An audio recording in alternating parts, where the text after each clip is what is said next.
Hi guys! For today's ganap, sinamahan ko nga pala ang aking sister na mamili dito sa LCC Supermarket. At sa araw nga na ito, medyo masama yung pakiramdam ko at hindi sana ako makakasama. At dahil craving palagi sa bahay ng prutas, ang una nga naming pinuntahan ay ang fruit section na kung saan maraming bagong dating. At dahil sobrang demanding ko sa araw na to, sabi ko, gagawa kami ng fruit salad gaya nito. Ox na ox naman daw sa kanya dahil gusto niya rin kumain. At sa mga oras nga na yan, sa sobrang crave ko, parang gusto ko nang kainin yung fruit salad na hawak ko. Di ko na nga pinapansin yung apple na tinatanong sa akin ni Pen. Namamait kasi yung panlasa ko at that moment. Mga 2 to 3 days na rin kasing masama yung pakiramdam ko. Nakaka-amaze lang ngayon guys kasi mura yung mga presyo ng prutas nila. At ang fresh pa, tulad na lamang nitong grapes na nasa 139.13 pesos na lang yung 525 grams. At itong 11 pieces na oranges, 126.75 pesos na lang guys. Siguro dahil sa Chinese New Year ngayon, kaya nagkaroon sila ng markdown. Sana all na lang. At yung mga gulay naman nila guys, ang mumura din. Ito ng cabbage, nasa 46 pesos na lang.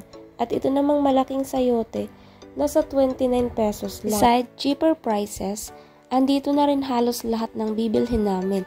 Mula sa prutas at gulay, nandito na rin yung mga pangrikado. Saves time and energy. At pati nga yung basic necessity nila, gaya ng asukal, may markdown din. Nakakatuwa nga guys kasi ngayon ko lang nakita na punong-puno talaga yung stante nila ng mga prutas at gulay. As in, kompleto talaga. Meron din sila ditong green apple, 4 pieces for 99 pesos. Every time na masama yung pakiramdam ko, yung prutas talaga yung mga comfort foods ko. Kayo guys, ano ba yung mga comfort foods nyo kapag kayo may sakit? Diba nga may kasabihan, an apple a day keeps the doctor away. Chor. Meron din pala sila ditong atsara na 50% off. Paborito ko tong side dish, lalo na kapag may pritong manok or isda. And for the first time, nakakita ako ng red cabbage dito. Chor. May pa-promo pala sila ngayon guys, ranging from February 8 to 14. So tamang-tama Valentine's Day. Yan na lang yung mga ipangregalo nyo guys. Makaka-discount pa kayo, di ba? May libre pa kayong ice cream. Worth it naman yung 500 pesos spent sa gulay at prutas kasi health is wealth. Natapos na nga kami dito sa fruits and vegetable section kaya lilipat na kami ng pwesto.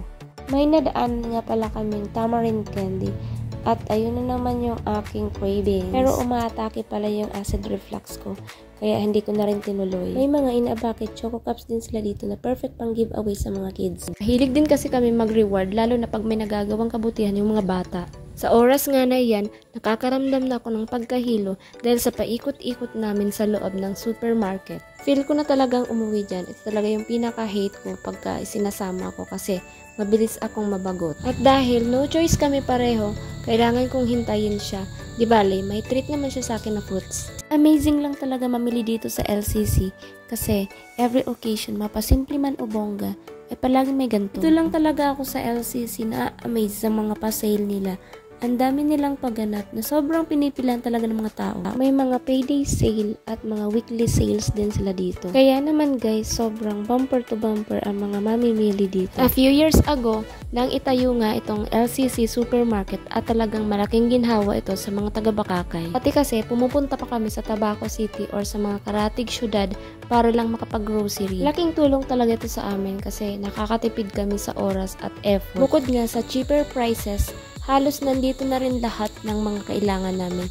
Mula sa putas at gulay, andito na rin yung manok at mga groceries. Ito nga yung one-stop grocery namin kasi halos na andito na lahat ng aming kailangan. Sa araw nga na ito, napagkasunduan namin na magtinola mamayang gabi. Ako na nga daw ang pumili ng chicken dahil ako daw ang paglulutuin niya mamaya. Di ko nga lang alam kung magugustuhan nila yung lasa, lalo pat mapait yung panlasa ko ngayon. Ang bet niya daw kasi sa tinola ko ay yung hindi malansa yung manok, at syempre masarap yung lasa. Choris. Okay, fast forward na dahil sobrang natatagalan na ako dyan. Sobrang lang nakatipid kami guys kasi nasa 180.60 pesos lang yung manok na sobrang 1 kilo. At sa wakas, nandito na rin kami sa cashier. Makakauwi na rin. Shoutout nga pala kay Manong na nagmagandang loob na tulungan kami na mabitbit yung isang malaking box. At syempre, sa mga baggage boys ng LCC Supermarket. Thank you so much po.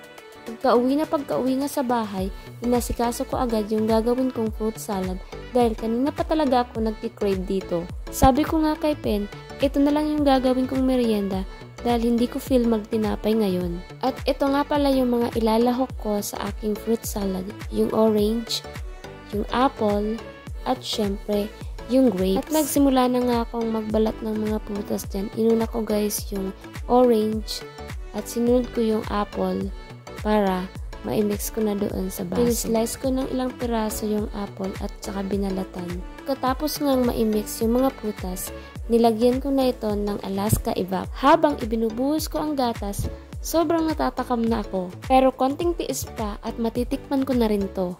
Mukhang hindi na cravings lang kasi totoong nagugutom na ako. Konti lang kasi yung nakain ko sa lunch. Fast forward na natin dahil sobrang natatagalan ako maglagay ng evap. At syempre, meron din tayong Alaska kondensada para pampatamis at pampalapot na rin. Kailangan na nating itodo ang bilis dyan dahil nagugutom na yung mga bulate ko. At ayan na nga, isinasalin ko na sa baso yung aking kakainin. So tara! Kain na tayo! Thank you for watching guys! Bye!